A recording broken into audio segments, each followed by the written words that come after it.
Is LA transitioning into a buyer's market? Well, we're going to go over the numbers and talk about it. So stick around. Hey everybody, Jennifer Hine here, a local Burbank, Los Angeles real estate agent with Realty Executives.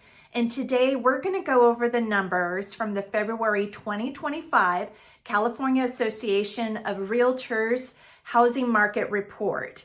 I'm going to focus on three main things to kind of let you know where the market is kind of transitioning and changing. Then I'm going to talk about some things I've been observing locally, and then give some advice for sellers right now and buyers right now, things for them to think about. So let's go ahead and start median sales price. The median sales price, and remember when I say median, that means half sold for less and half sold for more, was up year over year 4.3%.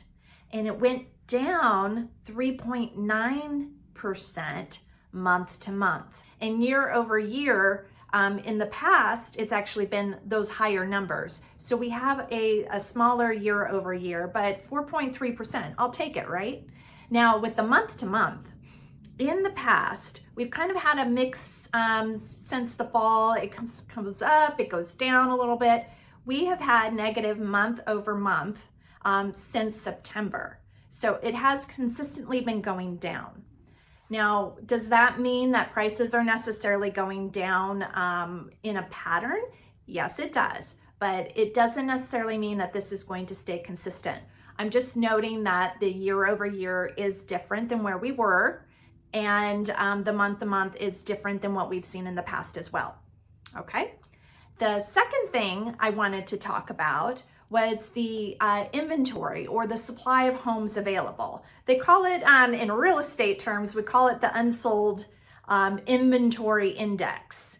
And it's done by months. So what it means is if no new homes came on the market with the demand that we have right now, how many months would it take for us to sell all the homes that are on the market right now?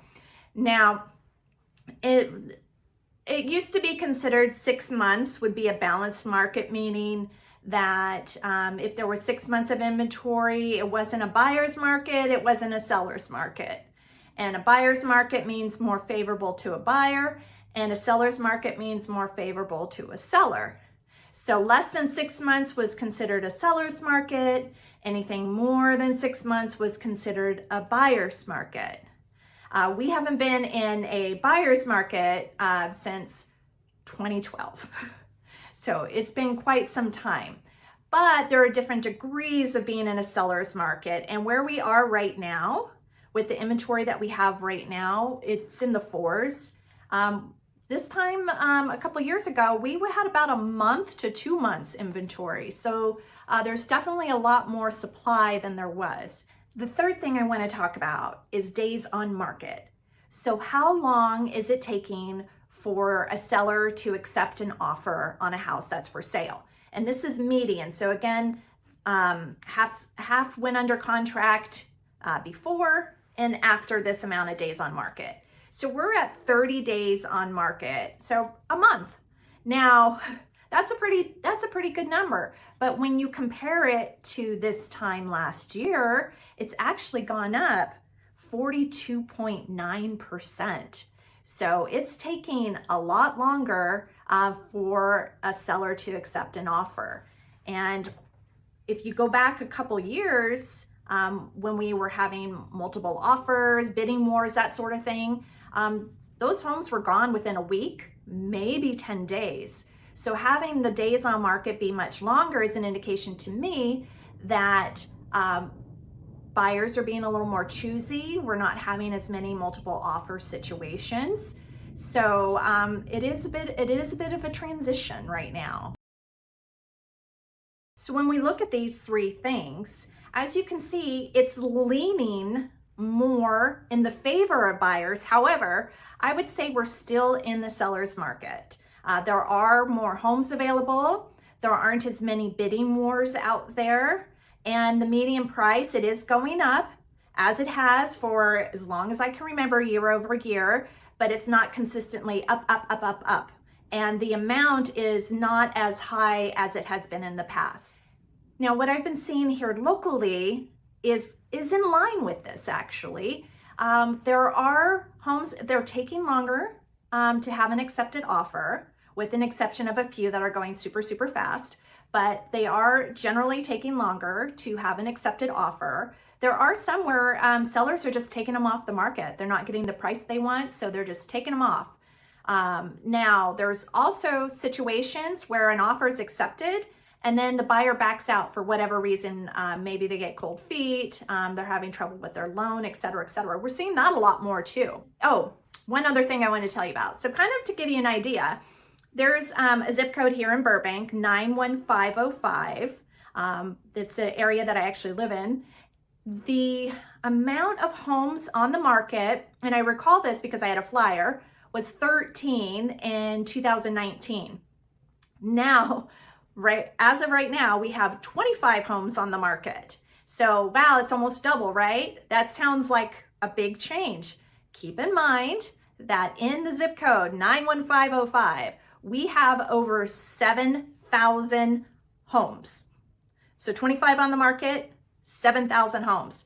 So we still don't quite have like a huge amount of homes on the market, but it is improved.